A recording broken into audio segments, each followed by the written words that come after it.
Good afternoon, Suidlanders.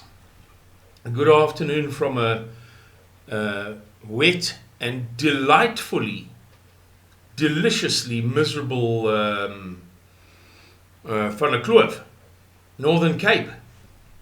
It's raining here. It's grey and bleak, just as I like it. Thank you very much. I want to chat to you briefly about why we have been, and when I say we, kind of afdeling buitelands, that's to say myself and Cornelia Miller and Tyra Korf, why we've been a little bit quiet over the past 6 months. We haven't been that quiet. We've done a fair amount of work, interviews, correspondence with people overseas, particularly Cornelia. And over the past year, we've done almost a video a day. Either an interview or a video that I've produced or a video that Cornelia's produced, almost exactly 365. So we haven't been that quiet over the past, let's call it 6 months, but those people who are bright enough, sharp enough to pick it up do have a point. So I'll tell you what's happened. We've kept ourselves busy, but we have not been placing as much emphasis on forecasting events that will happen in South Africa as we did in the past, just for a short while, for a very good reason. We were a bit like Suidlanders. For many years, the boy who cried wolf and who was right. But the wolf, let's say, outside of the village, was in the woods encircling the village.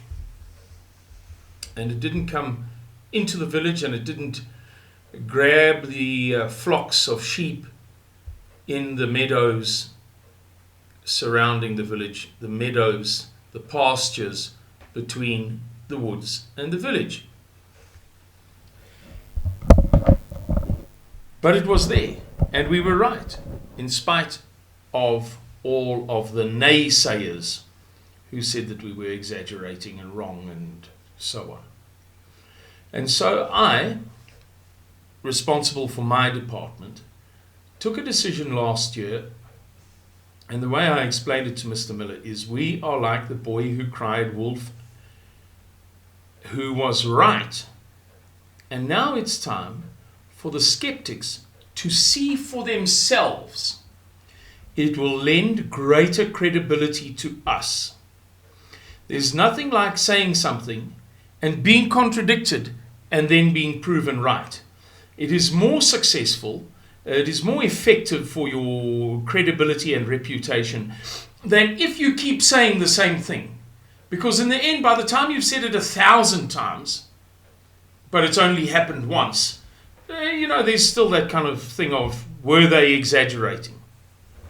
And so we decided to let events play out between the period August and March of this year.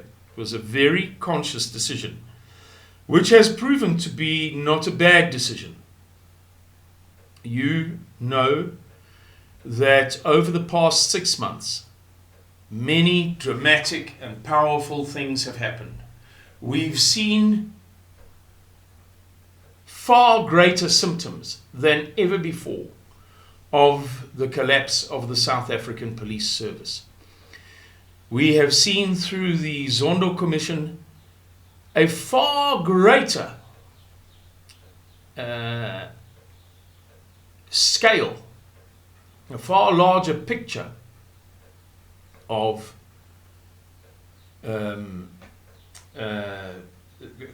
corruption, African National Congress, government, state, municipal, provincial corruption. We've seen more the effects of the lockdown of late March to give or take August last year, depending which levels you want to count all told. We've seen, quite aside from the effects of the lockdown, over and above that, much more of the fiscal crisis, that is to say, the money of the state. The economy is more or less the money and the finance and the profitability and the wealth of the production of goods and services, the domestic product in the country. Finance refers to the monies that are spent within that. Fiscus is the monies of the state. And so it is that we saw Magnus Haystack tell us on, I've been struggling to remember the date, I think the 16th of October last year, that up to the end of August of last year, for the previous 5 years, all South African pension funds lost in real terms, that is in terms of the value of the pension funds as per their purchasing power, in real terms, lost between 30 and 40%. If that sounds like hyperbole, like exaggeration, go and look it up. It's one of the most frightening things that you will ever read in your life.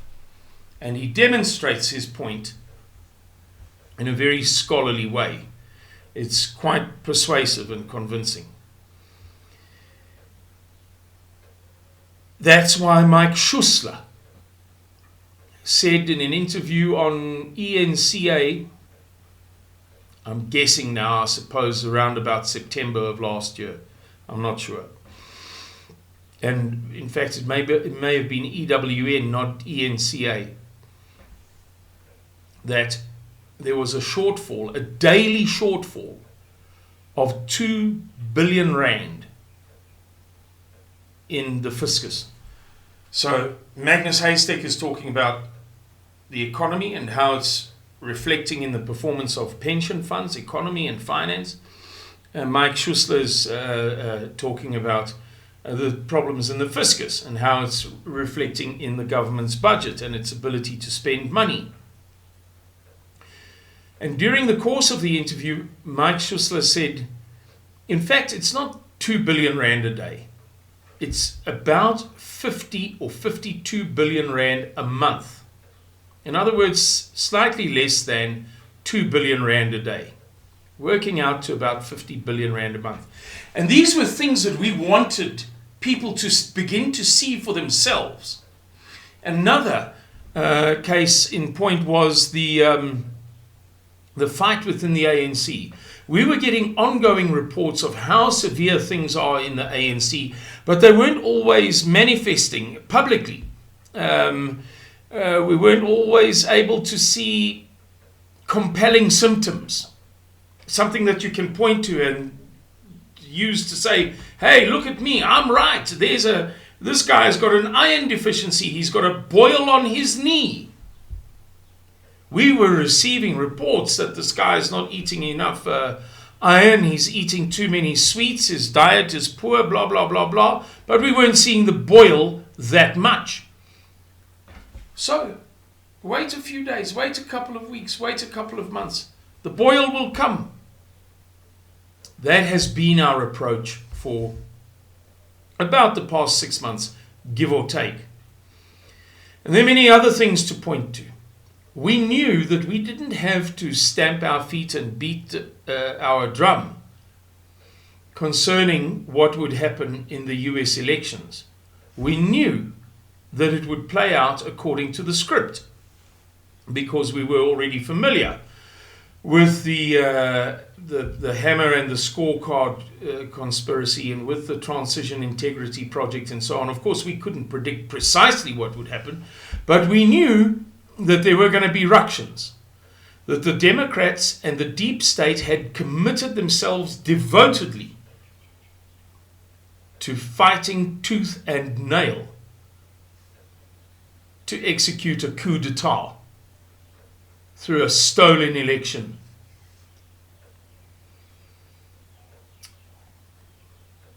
And I think, well, this is a 10-minute video already, I think I've said more or less enough about this thing. For those of you who've inquired about why haven't we been giving many predictions and prophecies and this and that, there's enough going on for us to be able to sit back and allow ourselves to be vindicated in the eyes of the observers by events that are really emerging. Anyway, guys, thank you very much for watching this video. I hope that you liked it. If you did like it, please press the thumbs up. It's very important. It strengthens us. Share it and subscribe.